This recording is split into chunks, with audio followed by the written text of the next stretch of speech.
Hey, how you doing? Hey, tonight we're going to be working with the grinder, and I figured I'd just bring you along for the journey and just see what we get into. Because that's all I'm doing tonight is I'm grinding on chain. So we'll see what happens here, and I'll show you some things, and you know, and who knows where we're going to go here. But I got like 10 chains to grind up, and let me show you what's going on. Alrighty. Now we are running the Oregon style chain grinder. So if you're curious about them and thinking about purchasing a grinder, there's many different ones. Some are made better than others. This is the one that I have and the one that I recommend. So I'll get into that a little bit more as we get through this video. So alrighty, hey, check it out. So one thing to keep in mind here is I'm going to be talking about using the grinder to set your rakers. It is something that I do. I only do that whenever I have a lot of chain to run. If I'm only sharpening one chain up, I will do the rakers by hand. It is more efficient that way. So yeah, I only do the rakers with the grinder whenever I have a lot of chain. So that's something to keep in mind. Alrighty. Now, just in case you're wondering, this is the exact chain that I plan on running at Sawfest. It is in Oregon, but I'm gonna put a little bit more work into this one to make sure everything is just perfect. I'll make sure the rakers are just right. I might even do a little polishing work on the rivets. I don't know. Doesn't really need it, but we'll see. It is in Oregon, and it's I don't know, if you've looked at different chains before, you notice how some of them just seem heavier than others, and this one's just a little, it's one of the ones that are on the lighter side. So, this is going to be the one we're running at Sawfest, and I'm going to work getting it set up. As you can see, she's knocked back good. She's right at that sweet spot where she really starts cutting faster, so that's why I plan on running this one. All right, so I have the grinder going. As you can see, she's getting some use out of it. It's an Oregon style grinder. I'm still running the original grinding discs. I will replace them with better ones whenever they're wore out. But for now, I'm just using them. I can tell you the secret to using these discs are to redress the wheel very often. Maybe one side of the chain, redress it, and do the other side of the chain. That's kind of what I'm getting at there. And it depends on how oily your chain is. If you got a lot of oil in your chain, plan on redressing it more often. Once she starts getting clogged up, it just does nothing but burn into the teeth, and without removing any material, if you know what I mean. So keeping that wheel dressed up good is a very important part. Now I'm going to show you these angles I'm running right now. As you can see, this lets me tilt the grinder certain amounts and everything. So I'm running it at 55 degrees right now. I find the factory saws, like the factory home light saws and stuff, like the ones that have not had any performance increases or anything, they seem to prefer it at around 60 degree. But also I have found that in the winter when the wood is frozen, 60 degree is a little more preferred. 55 gets a little bit on the aggressive side for the wood, especially whenever it's frozen and stuff like that. Now, also, you got your tilt here. These are the numbers everybody's used to, the 25, 30, 35. And of course, you can take it less. But as you see, I'm sitting kind of between 30 and 35 here. That's where I like it. We can go more, we can go less, but that's just kind of where I settled in. A lot of folks prefer the 25, but me, I prefer to have it sitting around this 30, 35 degree mark. But there's also another angle, so I can tilt this. Let me loosen it up. If I loosen this, I can tilt this whole thing. So there's center, there's tilted one way, and there's center and tilted the other way. So this is 10 degree adjustments. So I run it at 10 degree at the between 30 and 35 degrees. Again, this is just something I can do in the summer months. Once it gets cold out, this just doesn't seem to work so well. The wood just doesn't like it. So, in the winter months, I take it back to 0. So I'll run it at 60 and 0 in the winter months. But especially whenever I'm into the softer woods, these are kind of the settings that I'm running. I took some pictures, so I'm going to flash up 2 pictures here. You're going to get to see how my grind is compared to the factory grind. You'll see there's a little bit of a difference in the hook. There's some other differences as well, but the hook is, you know, probably the one thing that you'd be able to notice the most.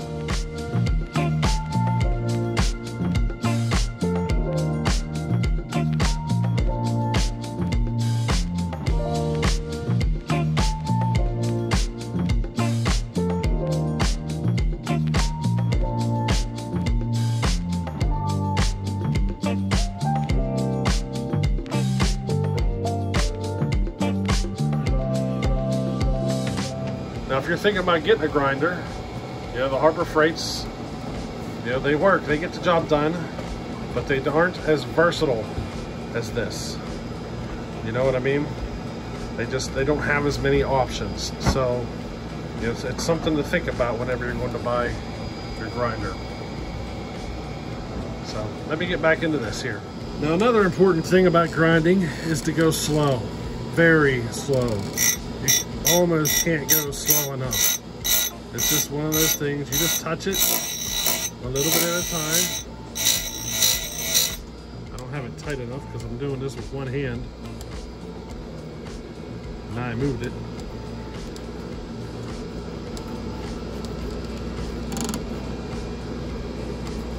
There we go. Now, the key is to go slow. You can't go slow enough. You want to try to keep that heat from building up, if you know what I mean. Take it slow.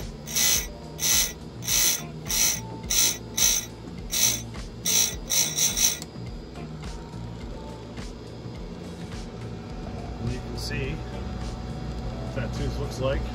I went a little too deep with that one. I was paying too much attention to the phone. I took that one a little too deep. But you get an idea.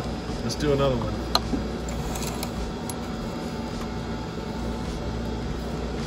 These do have a depth stop on them. I don't use it very much. It's kind of flexible, so you can just kind of depends on how hard you pull on the handle. You know, you can just keep going deeper and deeper. So the depth stop kind of works, but it's one of those things. It's not perfect, if you know what I mean.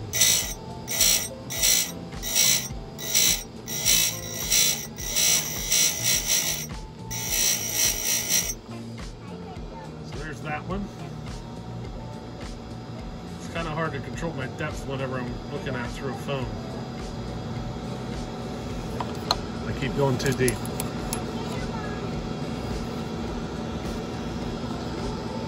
Alright, let's go for another one.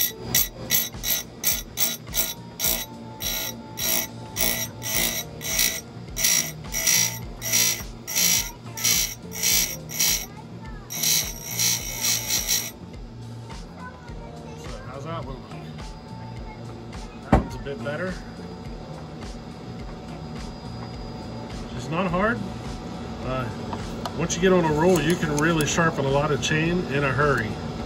So the average homeowner who doesn't do much cutting, you know, it may not be the best thing for them, but anybody doing it professionally, we should probably consider these. They do make better grinding stones. Like this one here, you got to dress the stones so often, it ain't even funny. They do make better ones that you don't have to do that as much, and you can even get them in like a diamond bit. You know, they're a lot more expensive, but those ones are, I guess, are the best. That's probably what I'm going to go with in the end, but for now, I'm just going to use what I have until they're wore out. You know what I mean? Why waste them? So that's what I'm doing. They do make different size of stones. You know, they got different ones. This particular one is technically for 3/8, but I'm using it on a 325 chain. See, the 325 grinding wheel is actually like this, and I find it's a little too thin. I prefer the wheel for 3/8 on 325 chain. That's just my preference. Now, if I went smaller than 325, I would switch to this. You know, like 1/4 inch and so forth, I would definitely run this one. Now, they also come with a flat one. Now this flat one is so you can actually set it up to do your rakers. So you can set up the height with your depth adjustment and everything, and then go through and grind all your rakers in one big shot. It's a little bit hectic to get the first one set. So this is where sharpening a whole lot of chain at once comes an advantage, because if you keep all your chain sharpened the same length of the tooth and all that stuff across multiple chains, then you can adjust across all those rakers at the same time.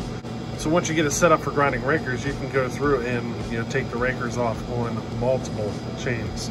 So I'm actually here grinding on, I think I got a dozen chains I'm going to grind up. So, once I'm done with them, I'll set it up for doing the rakers, and I'll go through and hit all the rakers in one big shot. And that's how I'm going to do it. All right, now I have a piece of 3/8 chain up here. She's a pretty old one. It's an old Oregon, it looks like. But you can see a corner on it. It's pretty nasty. And I'm gonna change that corner up to my settings. So now you're gonna get an accurate idea of what my 3/8 chain setting is for, this is just for the ported saws. So let's go ahead and regrind this. I'm gonna go real slow because I'm taking off a lot of material.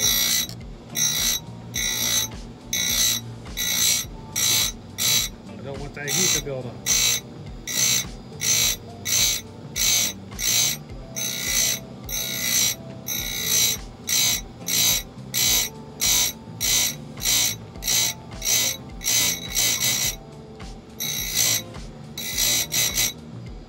And there it is. That's what my 3/8 chain looks like after a grind. Looks like I'm probably gonna have to go another pass on this chain. Still got just a little bit of the corner that's rounded over, but you get a pretty good idea here. You don't want to take all the material at once if you got to go a little deeper. You want to take it in small amounts. Otherwise you can end up building a lot of heat. And when you do that, it kind of screws with your chain. So you don't want to do that. Especially if you might have to come into it later with a file, because the heat will heat treat the tooth and make it pretty much impossible to file on. So take a little bit at a time, make a couple of passes until you get it exactly the way you want it. So I'll show you what this looks like after I'm done. So I kind of want to give you a close-up of what it looks like after grind up and underneath the tooth. You can see where it kind of gets into the strap a little bit there. But getting into the strap like that only happens when you're running that 10-degree setting. When you're running it at 0, you don't get into the strap like that at all. In fact, I use the strap as kind of my stopping point. So as soon as I start hitting that, that's kind of where I know that I'm deep enough and I don't need to go any further. I could actually not go as far as this, but I do go this far regardless. That's just kind of what I do. You can kind of see there what she looks like up underneath. Let me see if I can give you another angle here. Yeah, there's that angle. This camera's hard to hold steady. But if you kind of got the effect of coming up in at a different kind of a shape with the file, you know what I mean? You can kind of duplicate this if you run that 10-degree at the bottom on your file.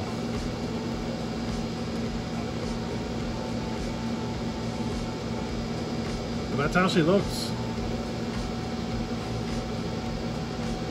That's a finished tooth. Now, the rest of this video, I just kind of want to give you a real time of how long it takes to do a chain. I got a 24-inch full house sitting here. It's a 3/8. It's actually a brand new chain that I'm changing the edge on. So, you know what? It's a little noisy here. I got the dehumidifier running here. Let me unplug that. There, that probably helped, huh? The grinder's really not as loud as what it seems because of the dehumidifier. If you're not aware, I've had some flooding in the basement and we got it resolved. I was afraid I was going to have to move out, but I'm not going to have to. we managed to get it fixed, and no more flooding issues. But we are making some changes though. I'm going to be basically consuming the entire basement for workspace here in the future instead of just half of it. So I'm basically going to double my workspace. So you're going to see some changes coming, over time. We're going to be putting some paint down here and everything, kind of making it a nice little workshop, you know what I mean? What do you say we get into grinding this 24-inch chain so you can kind of see just how long it actually takes. It's a lot faster than doing it by file, especially if you got a rock chain, because if the chain has been rocked, it really doesn't take much longer with a grinder than it would even if it wasn't rocked. Now the first thing I got to do here is I got to redress this stone. I redress it for each side of the chain. So, it's just to make sure I keep a consistent, consistent sharpening on the chain. The chain itself, so the grinding wheel itself will get clogged up with dirt.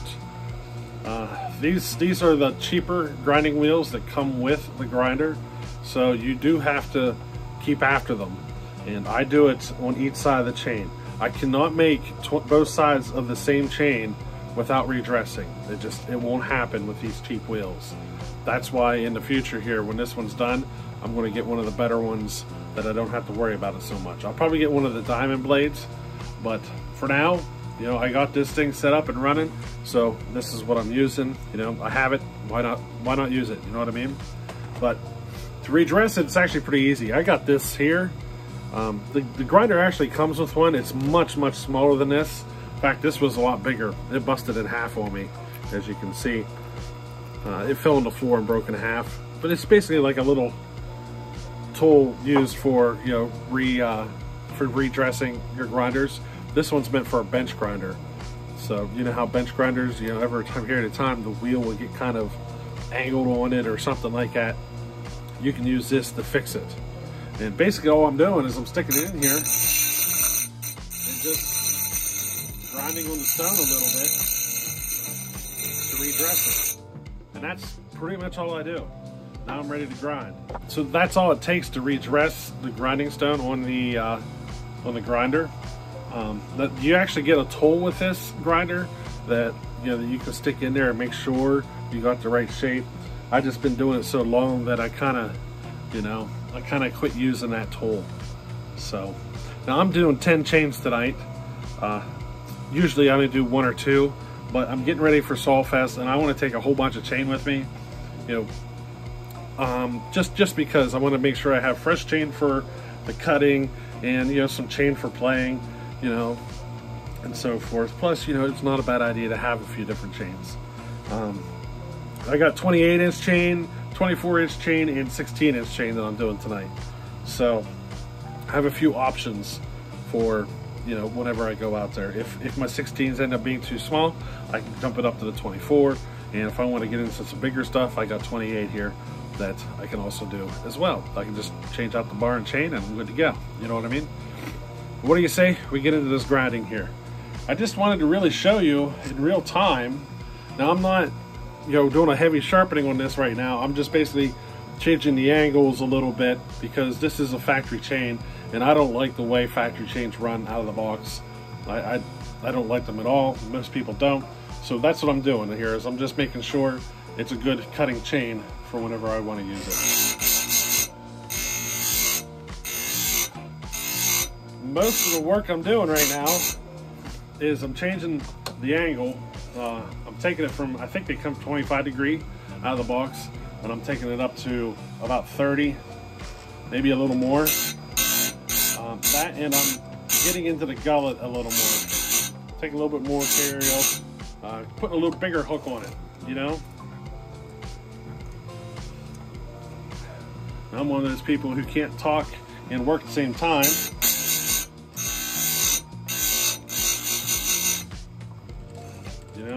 I don't know. Are you like that? I'm just weird like that. It's hard for me to talk and work at the same time.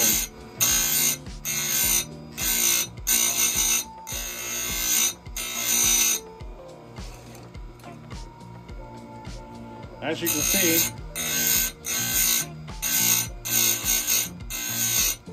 doesn't take much. Now, this is about all longer it takes whenever you're sharpening a chain. She happens pretty quick.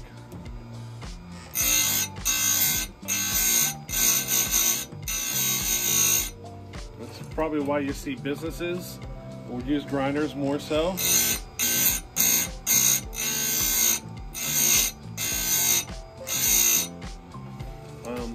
I'm not a business, you know, I don't cut wood for a business. I prefer to have a good consistent chain all the way around. If I was doing this by hand, you know, some teeth would be better than others. You know, I've not sharpened enough chain by hand to be real great at it. Now I could be doing this all by hand, but if you think about it, time is valuable for me. And you know, the time that I'm not spending down here with a file is time that I get to spend with the kids. They'll come down here and hang out while I'm doing work sometimes, but I kind of avoid it usually. Kids don't, you know, they're at that age that they see tools and they want to take them and play with them, and let's just say I end up replacing a lot of tools because they go missing.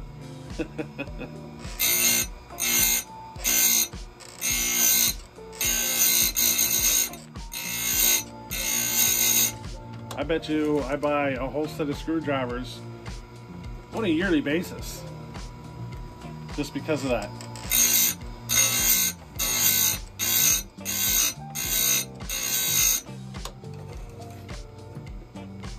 Now, as you'll notice here, I'm going kind of slow with it, taking little bites at a time. And this is more of an aggressive sharpening because I'm taking a lot more out of the gullet than I am on the top plate and so forth. So it's taking a little more effort.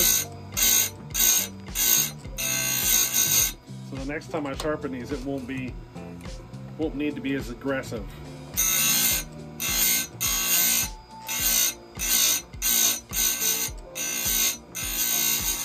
But you got to take it in little bites. If you don't, you'll heat the tooth up and get it hot. You don't want that.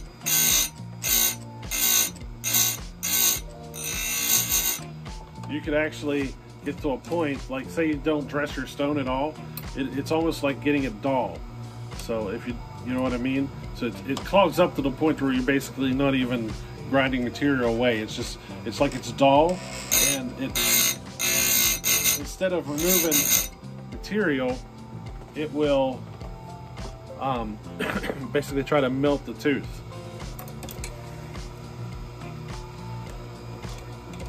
Okay, that side's done. Now we're to the other side. So I gotta make some changes here.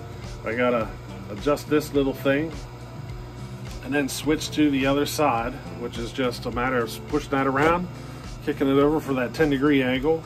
And if you remember me saying earlier, I don't do this in the winter months. I just don't even bother with it. I run it at 0. So, you know what I mean? So like here would be 0, here's the 10, you know? And for each side, you gotta flip it back and forth. So in the winter months, I don't even do this. In fact, even on like factory saws that haven't had work done to them, I won't do that either. I only do it on the ported saws.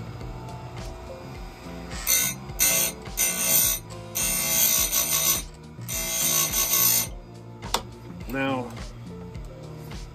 you know how they talk about tooth length and all that stuff? It's not necessary. It's not necessary to maintain the same tooth length, especially if you're, you know, using a raker gauge. But whenever you're using a grinder,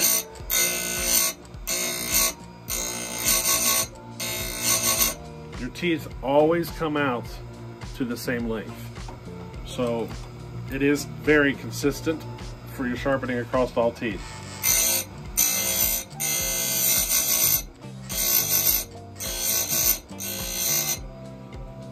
Now, I didn't dress the stone, and I can tell because it's starting to want to leave a burr.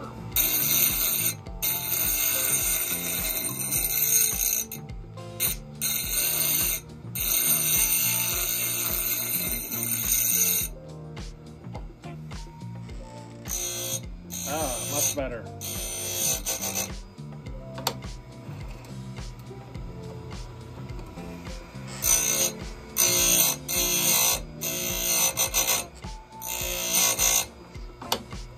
Dressing that stone is probably the most important thing you could do.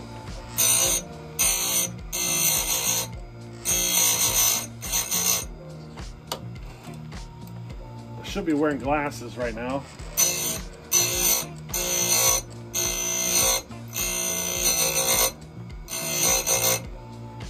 One of the kids got a hold of my glasses, was playing with them, and I didn't notice it. Ended up breaking them. So now I gotta get new glasses.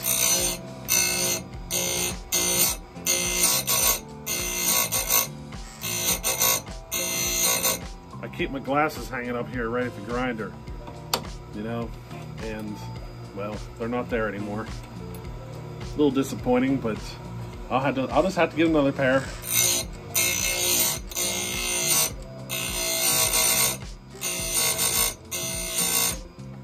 Probably pick up several pair because I got, you know, different grinders laying at different places, and I should have, you know, glasses at each spot.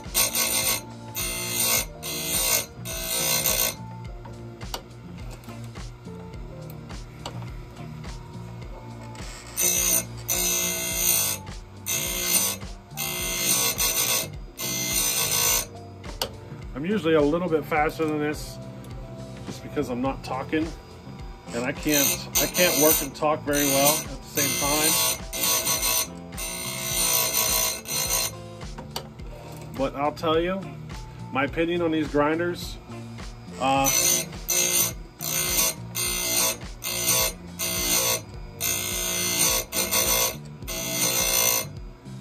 not all grinders are made the same, I'll tell you that. The Harbor Freight ones, they're not as adjustable.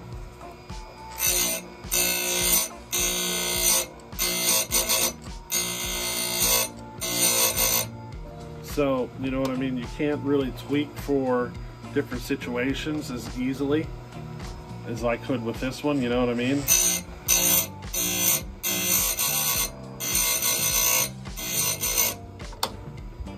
But I'll tell you, if you're going to spend the money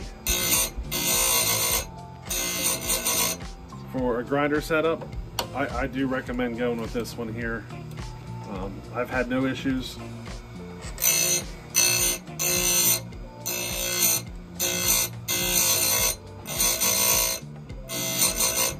fact, my only complaint is the grinding wheel itself. It takes a lot of attention.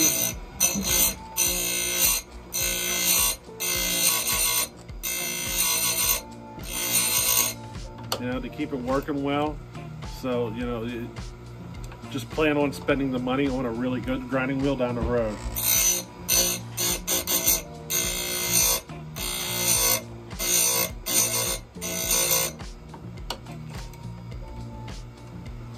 Last one.